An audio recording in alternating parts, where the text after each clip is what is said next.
Tahukah teman-teman bahwa masalah serumit dan sesulit apapun cuma satu jawabannya? Ada banyak pertanyaan dalam kehidupan ini yang membingungkan tentang keselamatan, kesehatan, berkat, kesuksesan, kesembuhan, dan banyak pertanyaan lagi. Dan hanya satu jawabannya, yaitu iman. Bagaimana mungkin hanya dengan iman kita bisa menyelesaikan semua permasalahan, semua kesulitan hidup? Tuhan Yesus sendiri yang berkata, "Jikalau saja engkau memiliki iman sebesar biji sesawi, maka gunung-gunung ini bisa engkau pindahkan."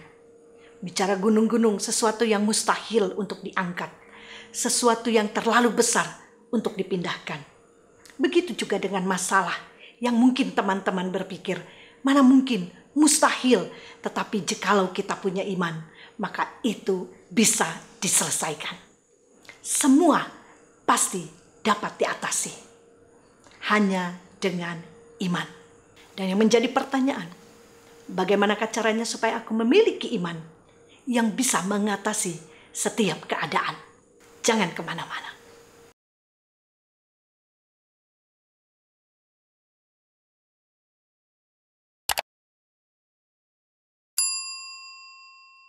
Hai teman-teman antusias, kembali lagi bersama saya, Ana Agustin, dalam channel yang menghadirkan tips-tips yang menarik, kesaksian hidup, dan cerita-cerita yang pastinya menginspirasi dan memberkati kita semua.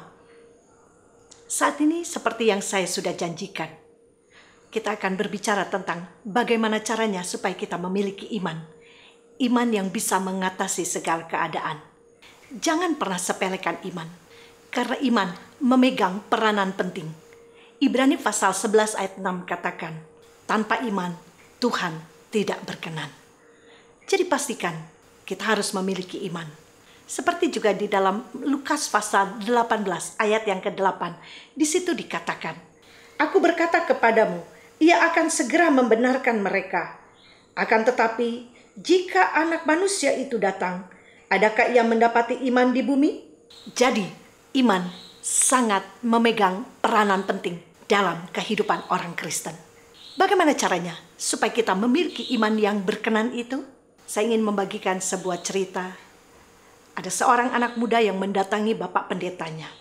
Anak muda ini bertanya, "Pak Pendeta, mengapa kehidupan ini begitu sulit? Saya sudah berusaha kemana-mana. Saya sudah melakukan banyak hal.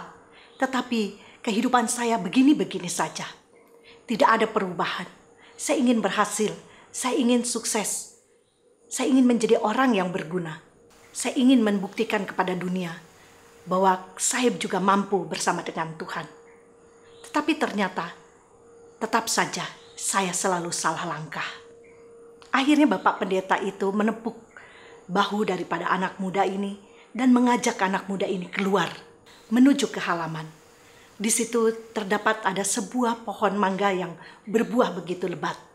Lalu Bapak Pendeta ini berkata kepada anak muda ini, "Anak muda, pohon mangga ini tidak pernah berusaha untuk berbunga dan berbuah.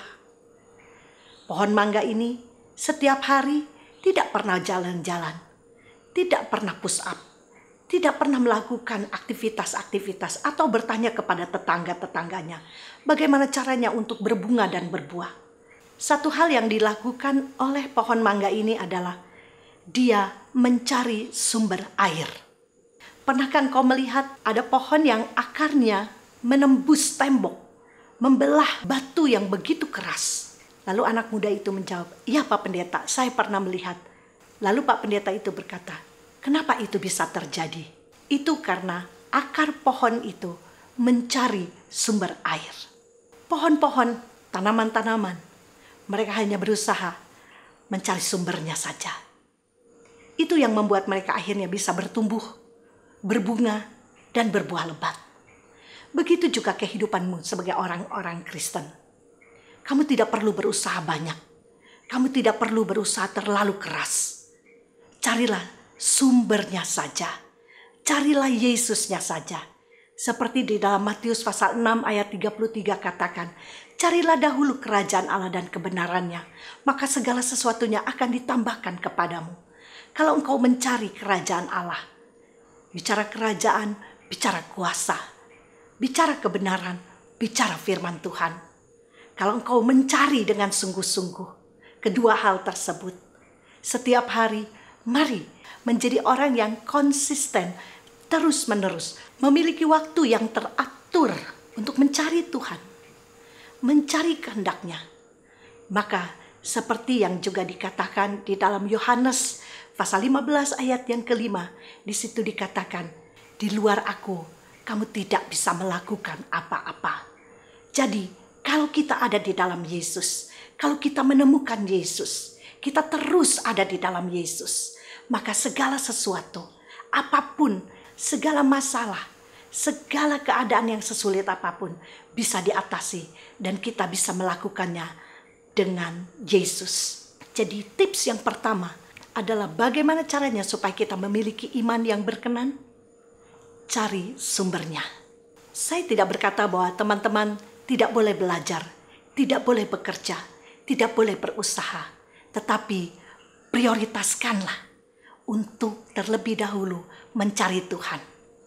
Mencari kerajaan Allah, mencari kuasa, meminta Roh Kudus untuk terus-menerus senantiasa memimpin kehidupan kita.